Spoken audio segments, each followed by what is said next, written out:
Seeds of Hope.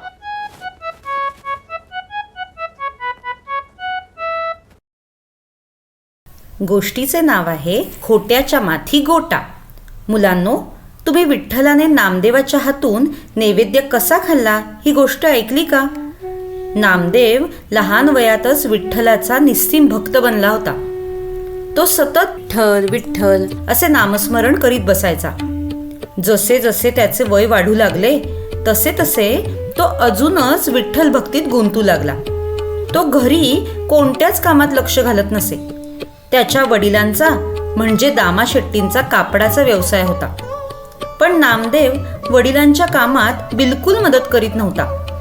एक दिवस गोणाईने म्हणजे नामदेवाच्या आईने नामदेवाला समजावले, नामदेवा, आता तू घरची जबाबदारी घेत जा. फक्त देवाची भक्ती करून कसं चालेल? तरी नामदेवावर काही परिणाम झाला नाही. त्याच्या कानात विठ्ठल, डोळ्यात विठ्ठल, जिभेवर विठ्ठल, सगळीकडे नुसता विठ्ठल विठ्ठल आणि विठ्ठल. एक दिवस दामा शेट्टी वैतागून नामदेवाला म्हणाले, अरे, खूप वेळा समजावूनही तू ऐकत नाहीस.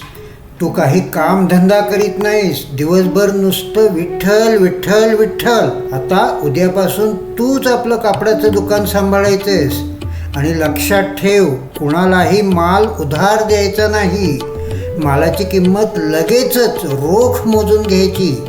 उधार दिलेच तर त्या बदल्यात काहीतरी तारण आणायचे. नीट लक्ष देऊन व्यवहार करायचा. नामदेव म्हणाला, बाबा, ठीक आहे. तुमच्या इच्छेप्रमाणे मी उद्यापासून व्यवसाय पाहीन. उद्याच कापड घेऊन बाजारात जाईन. तुम्ही काही काळजी करू नका. दुसऱ्या दिवशी सकाळी नामदेव लवकर उठला आणि कापडाचे गाठोडे घेऊन बाजारात जायला निघाला. जाताना नामस्मरण करीतच होता. विठ्ठल विठ्ठल विठ्ठल असे म्हणत म्हणत तो बाजारात पोचला सुद्धा. त्यांनी आपले गाठोडे सोडले आणि कापड विकायला बसला.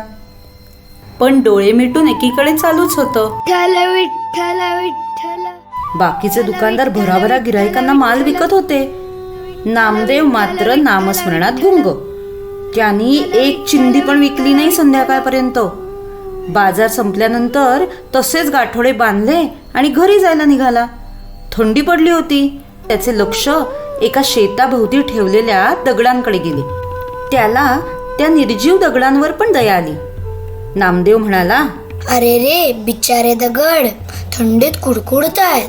त्यांना पांघरून घालायला हवं. असे म्हणून नामदेवाने गाठोडे खाली ठेवले आणि गाठोड्यातील कापडे काढली आणि दगडांवर पांघरली. एका मोठ्या दगडाला म्हणाला, काय गणोबा, या कापडाचे पैसे द्यायचे बर का, नाहीतर वडील रागे भरतील मला. थोड्या वेळ थांबून तो परत म्हणाला, काय सांगता, तुमच्याकडे पैसे नाही? पण मी माल असा उधार नाही देऊ शकत. काहीतरी तारण द्या बुवा. काय म्हणालात?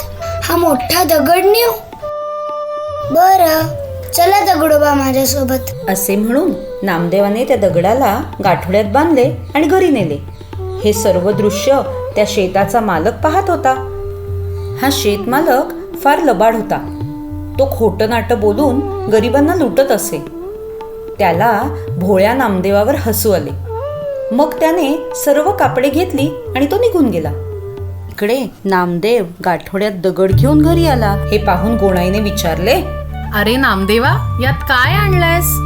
नामदेव शांतपणे म्हणाला, सर्व कापडी बिचाऱ्या दगडांना पांघरली. त्यांच्याकडे पैसे नव्हते म्हणून हा मोठा दगड तारण म्हणून आणलाय.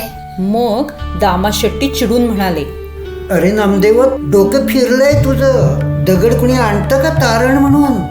पाहू कुठे आहे दगड. नामदेवाने गाठोडे उघडले तर त्यातून पिवळा प्रकाश पडला. पाहिले तर काय आश्चर्य, तो दगड पिवळा धमक दिसत होता. तो सोन्याचा झाला होता. बापरे, एवढा मोठा सोन्याचा दगड! पाहता पाहता ही बातमी सगळीकडे पसरली. गावातील लोक दगड पाहायला येऊ लागली. ज्या शेतकऱ्याच्या शेतातील हा दगड होता आणि ज्याने दगडांचे सगळे कपडे काढून स्वतःजवळ ठेवले होते, त्या लोभी शेतकऱ्याला सुद्धा सोन्याच्या दगडाची बातमी कळाली. त्याला अजूनच लोभ सुटला. तो नामदेवाकडे आला आणि म्हणाला, नामदेवा, हा दगड माझा आहे, तो मला देऊन टाक. नामदेव म्हणाला, खुशाल घ्या, पण आधी तुमच्या शेतातल्या दगडांनी घातलेल्या कपड्यांचे पैसे द्या. त्यावर तो लबाड शेतकरी म्हणाला. मी कपडे बिपडे काही घेतले नाहीत, माझा दगड मला द्या. त्यावर बाकीची लोक म्हणाली, नामदेवाच्या कपड्याचे पैसे द्या आणि वाद मिटवा. मग शेतकऱ्याने विचार केला. कापडांच्या एवढ्याशा पैशांच्या बदल्यात कितीतरी मौल्यवान सोन्याचा दगड मिळेल आपल्याला. तो म्हणाला, ठीक आहे, हे घ्या पैसे. मग त्याने तो सोन्याचा दगड कपड्यात बांधला आणि घरी नेला. दगड घरी आणून खाली ठेवला तर काय घडले माहितीये? तो सोन्याचा दगड नेहमीच्या दगडासारखा बनला. शेतमालक घाबरला. त्या लबाड शेतमालकाने तो दगड परत नामदेवाच्या दारात आणून टाकला. हे पाहणारी लोक एकमेकात कुजबुजली.